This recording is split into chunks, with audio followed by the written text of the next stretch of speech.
Kumusta, magandang hapon sa inyong lahat ng mga kapwa ko ka-farmers, mga ka-viewers from Luzon, Visayas at Mindanao. So sa hapong ito, sa lahat kong mga subscriber, viewers, share at commentator, share ko lang po sa inyo ang diskarte natin sa pag alaga ng kamatis. So yung kamatis natin mga ka-farmers, ito po ay nadapa sa hanging amihan sa dalawang araw na magkasunod na malakas na ulan dala sa angin amihan. And then ngayon habagat na naman mga ka-farmers kasi may bagyo. So ang ating ginagawa mga ka-farmers, ko lang po pinapatalian po natin ang ating mga kamatis. So kita natin mga ka-farmers, baluktot ang mga puno yan kasi ang hangin ay galing amihan. Ngayon habagat na naman kasi may bagyo yan. So pang-anim na araw ang ulan ngayon mga ka-farmers, kaya ang ating area ay palaging basa. And then inumpisahan na natin ang pagtali sa mga sanga. May nag-install ng tie wire. And then ako mga ka-farmers, ako lang ang nagtali sa ating mga kamatis. So meron tayong 5 pang linya ang ating natatalian. So ang pagtali mga ka-farmers sa dahon lang, sa dahon lang tinatali. Yan. So dahon lang ang tinatalian mga ka-farmers para kung halimbawa ay maputol, ito sa dahon lang. So ganyan lang ang ating pagtatali. And then pinatabasan natin mga ka-farmers kasi daming damo, sobrang kapal.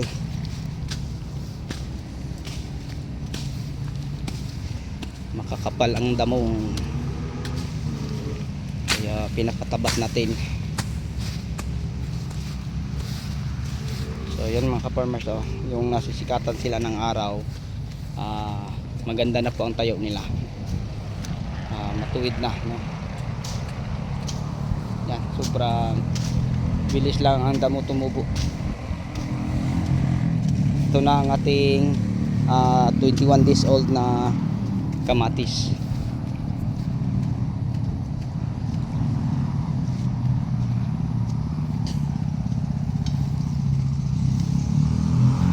Sobrang bugbog ito sa hangin mga ka-farmers. Una, bugbog sa ulan, yung bagyong Inday, at ngayon naman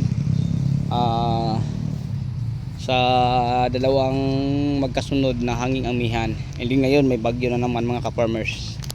Sana nga hindi lang masyadong malakas kasi tingnan nyo mga ka-farmers, dumidilim ang paligid natin dahil sa bagyong papasok sa ating area.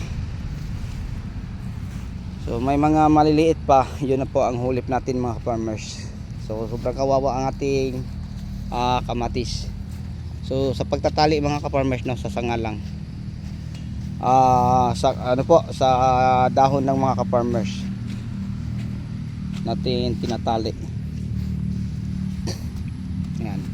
So ito yung tinatalian natin kaninang umaga hanggang dini, kasi ang mga tauhan natin dito, ang ginagawa nila ay pinapatabasan po natin ang ilalog sa taniman natin ng ampalaya, dahil hindi tayo makapag-spray ng herbicide dahil po sa sobrang basa ang lupa tapos palaging naulan.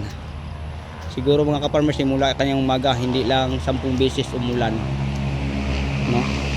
so ang aming ginagawa, takbo balik ganyan mga ka-farmers. And then yan, sinasampulan ko. Meron 3 tao din ang isa ang 4 mga ka-farmers nag-install ng tie wire. So ang tie wire mga ka-farmers, share ko lang po sa inyo, ang taas dito ay hindi bumaba na sa mga siguro mga 5'8", ang iba 6, parang ganun. Kasi pagkatapos dito sa ating kamatis, ang ipapalit natin ay ampalaya, so kamatis pagkatapos ampalaya. Ayan, sobrang ganda na tingnan mga ka-farmers. So yung kamatis na to mga ka-farmers, maganda ang yan tubo, kaso lang palaging nabugbog sa ulan at hangin mga ka-farmers. Okay lang ang ulan, wala lang hangin, so hindi naman pwede yan mga ka-farmers. So yan, medyo maingay na dahil po may tali na mga ka-farmers. So ang tali natin ginagamit din, ito po ang Atlas Flat Twine. So maraming nagtatanong na sa atin na ang Atlas Flat Wine na pangtali na ginagamit natin sa ampalaya sa talog sa kamatis matibay ba? So yung helba sa sako, no? Kung putulin yung mga farmers lalo na pagbago, ganyan katibay, no? So yun po mga farmers, matibay din siya. So yung helba sa sako, malaki-laki to siya ng kunti, malapad siya ng kunti. So ibig sabihin, mas matibay siya ng kunti sa isang helba ng ano sa sako. So yun po mga ka-farmers ang ating ginagamit din ng pantali. So ang tinatalian natin dahon lang mga ka-farmers, hindi sa sanga. Okay siya talian natin pag ang sanga ay malalaki na. So sa dahon lang muna natin tinatalian. Para kung halimbawa ito'y maputol, ang maputol ang sanga lang. Katulad nito mga ka-farmers, oh. Yan, sa sanga lang, sa dahon lang. Yan, nasa dahon lang tinatali natin. Yan, may bulak na oh. May bulaklak na. Kung hindi lang ito nadapa, mga 2 dampal ang taas nito mga ka-farmers. Wala tayong magawa dahil kinaiyahan naman mga ka-farmers na uulan, kaso lang malakas ang hangin kaya nadapa. So bilang isang farmer mga ka-farmers, palagi lang tayong manalangin sa ating kung may kapal na ang lahat nating pinagpaguran ay i-bless po niya. So yun po ang pinakasekreto natin mga ka-farmers. Sabi ng iba, ang galing mo mga naman ka-farmers sa pagtatanim ng gulay. So sabi ko, walang magaling sa tao, no? Kung wala ang ating kung may kapal mga ka-farmers na nagbibigay sa atin ng konting kaalaman at nag-guide sa atin araw-araw, wala tayong alam kung paano natin yan, no? So buti nga araw-araw binigyan tayo ng lakas, no, para patuloy magtatanim ng kahit anong uri ng gulay, mag-alaga. So dahil sa awa ng Diyos, kahit nabugbog man ito ng maraming bisis sa ulan, hinampas pa ng malakas na hangin. Ang iba dito mga ka-farmers, may malakas pa ng kulog, ang poste natin tinamaan sa kidlat, basag, pati yung puno ng bulid dyan, no? Sunog mga ka-farmers, so kita nyo yan. Sa lakas yan ng kidlat mga ka-farmers, dyan tumama. And then sa nakarang araw dyan lang mga ka-farmers ay na-upload ko sa short video natin sa ating NIPB. So nakakatakot mga ka-farmers. So sa lahat ng mga kaibigan ko mga farmers, share ko lang po sa inyo yung discarding na ito sa pagtatanim. Pwede nyo itong gayahin. So pag halimbawa ay maglagay kayo ng tie wire, mga 5.6, 5.8 o 6, kahit 6 pwede, no?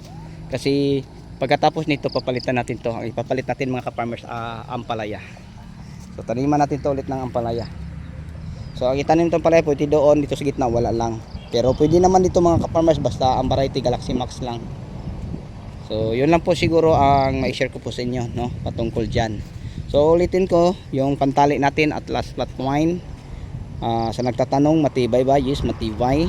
So tinatalian natin siya sa mga dahon para kung halimbawa katulad ngayon may sobrang lakas ang hangin, pag maputol, hindi yung sanga, ang dahon lang mga ka-farmers. Ito halimbawa ito maputol, ito lang ang mapuputol, hindi yung sanga. Kawawa naman pag sanga mga ka-farmers.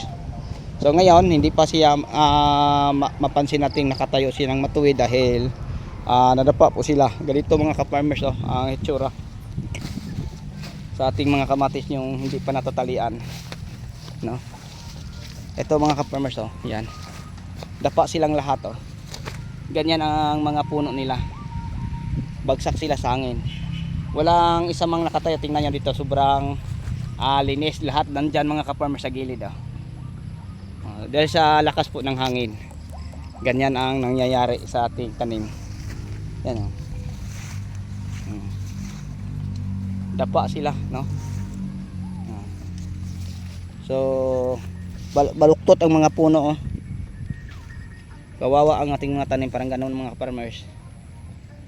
Yan, kahit saan tayo din mga ka-farmers, wala ang isang punong nakatayo sa lakas ng hangin.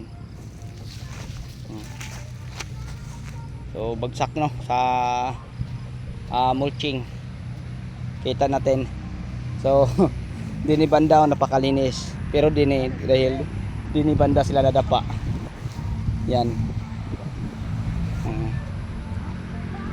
napakalinis tingnan dahil ang kamatis doon bumagsak. So dahil po sa lakas po ng hangin mga ka-farmers, tapos dala sa ulan. Okay, so yun lang siguro ang may share ko po sa inyo. So bago tayo magtapos, mega love shout out sa lahat nating mga subscriber, mga viewers, share at communicator. So mega love shout out po, no, sa inyong lahat. So kung hindi po nang dahil sa inyo mga ka-farmers, hindi ko po maabot ang road to 17k subscriber. Malapit na tayo mag 17k. So dahil po sa inyong walang sawang pagsuporta, narating natin yan mga farmers.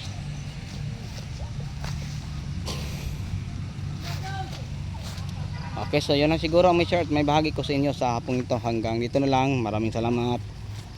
Bye bye and God bless. Sana po may natutunan po kayo mga ka-farmers sa ibinahagi natin sa hapong ito. Yung discarte natin sa pagtatali, no, sa ating mga kamatis. Sa dahon lang natin tinatali mga ka-farmers, para kung sakaling maputol, palwa lang sa dahon ng kamatis ang mapuputol, hindi ang sanga. So yun lang po. Bye bye and God bless.